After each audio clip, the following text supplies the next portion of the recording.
भाई बहन चंडीगढ़ में रहते हैं, व्यवस्थित बहुत ही बढ़िया वर्षों वर्षों से यहाँ पे विकास भी हुआ और आगे चल के प्रधानमंत्री नरेंद्र मोदी जी के नेतृत्व में चंडीगढ़ के लिए बहुत सारे नए प्लान्स और योजनाएं भी संजय टंडन जी के नेतृत्व में लेकर हम काम करने वाले हैं। वैसे तो 6 चरण हो चुके हैं चुनाव के। प्रधानमंत्री नरेंद्र मोदी जी की सरकार निश्चित है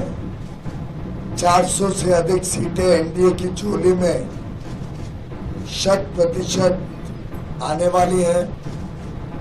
मेरा भी भ्रमण देश के अन्य अन्य इलाकों में रहा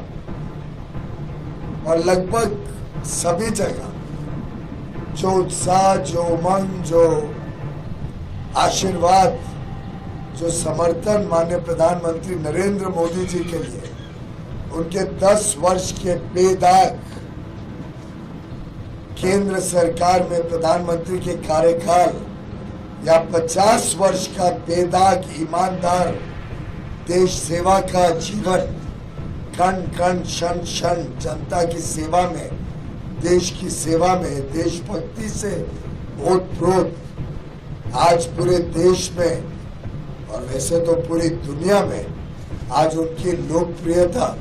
चरम सीमा पर है। मैं स्वयं मुंबई में चुनाव लड़कर आया हूं। मुंबई की 6 सीटें भारतीय जनता पार्टी और हमारी मित्र पक्ष शिवसेना, हमारी महायुति को मिलेंगी। दक्षिण में हम सबसे बड़ी पार्टी बनकर उभरना लगभग निश्चित है। नए नए प्रदेश जहां हमारी संख्या कम रहती थी, अब बड़ी संख्या में प्रधानमंत्री मोदी जी के समर्थन में उतरे हैं। चाहे वो तेलंगाना हो, आंध्र प्रदेश हो, चाहे वो उड़ीसा हो, जहां अनुमान है कि 21 में से 18 सीटें तक भाजपा जीत सकती है, या पश्चिम बंगाल हो जहां 30 से 35 सीटें कम से कम भाजपा की झोली में बंगाल की पीड़ित जनता डालने के लिए आज तैयार है। चाहे वो पंजाब हो जहां वर्षों के बाद अब भारतीय जनता पार्टी अपने बलबूते पे, अपने स्वयं की ताकत पर जनता के बीच उतरी है, जनता का आशीर्वाद लेने मोदी जी के काम के आधार पर, और आगे के अमृत काल में देश को एक विकसित भारत, एक समृद्ध भारत बनाने के दूरदर्शी विजनरी संकल्प के साथ जो मोदी जी ने रोड मैप बनाया है आगे देश का, उसके साथ जुड़ने के लिए आज पूरा देश आतुर है। मित्रों, 10 वर्ष में जिस प्रकार से गरीबों का कल्याण, नारी शक्ति का सम्मान, युवा युवतियों के लिए अपार अवसर और किसानों के लिए एक बेहतर जीवन देने का काम माननीय प्रधानमंत्री नरेंद्र मोदी जी के नेतृत्व में किया गया है। आज चाहे वो युवा युवती हो जिनका उत्साह और उमंग बड़े लक्ष्य की तरफ जाता है, आज छोटी मोटी चीजों से संतुष्टि नहीं होती है।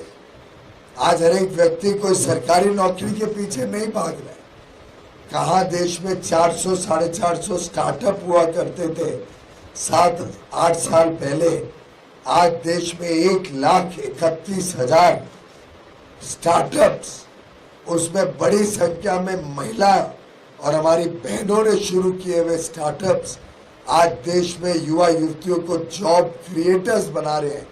जॉब सीकर्स के निस्बत। जितना इंफ्रास्ट्रक्चर, आधारभूत सुविधाओं में निवेश हो रहा है, चाहे वो भारत के 114 नए इनलैंड वाटरवेज हो, पोर्ट कैपेसिटी डबल करने का काम हो, एयरपोर्ट 74 से बढ़ा के 150 एयरपोर्ट बनाने का बात हो, चाहे वो रेलवे के बड़े विस्तार की बात हो, नया बुलेट ट्रेन पहली बार भारत में आने की जो कल्पना के साथ तेज गति से काम हो रहा है, या डेडिकेटेड फ्रेट कॉरिडोर्स के काम को खत्म करने की बात हो। मेट्रो आज भारत के कोने कोने में जा रही है, यहाँ तक कि अब तो कई शहरों में